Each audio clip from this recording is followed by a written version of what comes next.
மாணவியர் அனைவருக்கும் வணக்கம். இந்த காணொளி பதிவில் நாம் 9ஆம் வகுப்பு கணித பாடத்தில் பயிற்சி 7.3 8வது கணக்கு முறை தான் என்ன செய்ய போறோம் அப்படின்னா பார்க்க போறோம்.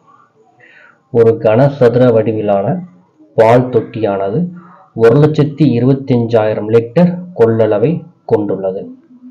அத்தொட்டியின் பக்க நீளத்தை மீட்டரில் காண்க. சரிங்களா? அதாவது நமக்கு தெரியும், இதுல என்ன விஷயம் நமக்கு தெரியணும் அப்படின்னா, ஒரு மீட்டர் கியூப் அப்படின்னா எத்தனை லிட்டர் அப்படின்னா 1000 லிட்டர். இது மட்டும் நமக்கு தரவா தெரிஞ்சா போதும். மற்றபடி கனசதுர வடிவ தொட்டியின் கொள்ளளவு அப்படின்னா என்ன அர்த்தம் அப்படின்னா கன அளவுன்னு அர்த்தம். சரிங்களா? அப்ப கன அளவு கொடுத்துட்டு என்ன கேட்டிருக்காங்க அப்படின்னா பக்க அளவு நமக்கு என்ன செஞ்சிருக்காங்க அப்படின்னா கேட்டிருக்காங்க.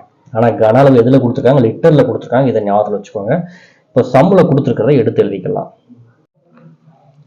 கனசதுர வடிவ தொட்டியின் கொள்ளளவு. சரிங்களா? கொள்ளளவுனா உங்களுக்கு சொல்லியிருக்கேன், கன அளவுன்னு சொல்லியிருக்கேன். எவ்வளவு கொடுத்துருக்காங்க அப்படின்னா 1,25,000.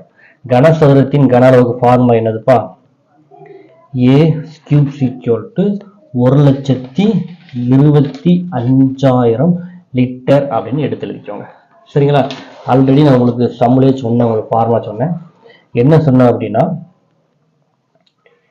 ஒரு மீட்டர் கியூப் ஈக்குவல் டு எத்தனை லிட்டர் அப்படின்னா 1000 லிட்டர். சரிங்களா? ஃபர்ஸ்ட் லிட்டரா இருக்கிறத எதா மாற்ற போறோம் அப்படின்னா நம்ம மீட்டரா என்ன செய்ய போறோம் அப்படின்னா மாற்ற போறோம். அதனால நான் என்ன செய்ய போறேன் அப்படின்னா ஒரு 1000ஆல என்ன செய்ய போறேன் அப்படின்னா வகுக்க போறேன். ஏன்பா 1000ஆல வகுக்கிறேன்?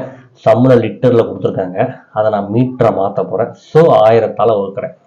கீழே உள்ள 3 ஜீரோவும் மேலே உள்ள 3 ஜீரோவும் என்ன ஆயிரும் அப்படின்னா கேன்சல் ஆயிரும். அப்ப என்ன வரும்னு பாருங்க, A cube equal to 125 அப்படின்னு வருமா?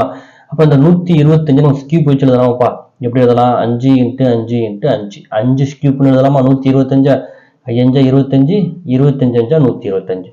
ஸோ நான் A cube ஈக்குவல் டு 125 இருக்கா, இதை நம்ம எப்படி எழுதலாம் அப்படின்னா 5 கியூப் அப்படின்னு எழுதிக்கலாம். இப்போ இந்த கியூபுக்கு நமக்கு என்ன ஆயிரும் அப்படின்னா கேன்சல் ஆயிரும். அப்போ A ஈக்குவல் டு என்ன அப்படின்னா 5 மீட்டர் அப்படின்னு நமக்கு கிடைச்சிரும். பக்க அளவு தான் கேட்டிருந்தாங்க, நம்ம பக்க அளவு என்ன செஞ்சிட்டோம் அப்படின்னா கண்டுபிடிச்சிட்டோம். இதுதான் இந்த கொஸ்டினுக்கு உண்டான ஆன்சர். இந்த சம் உங்களுக்கு புரிஞ்சிருக்கும் நம்புறேன்.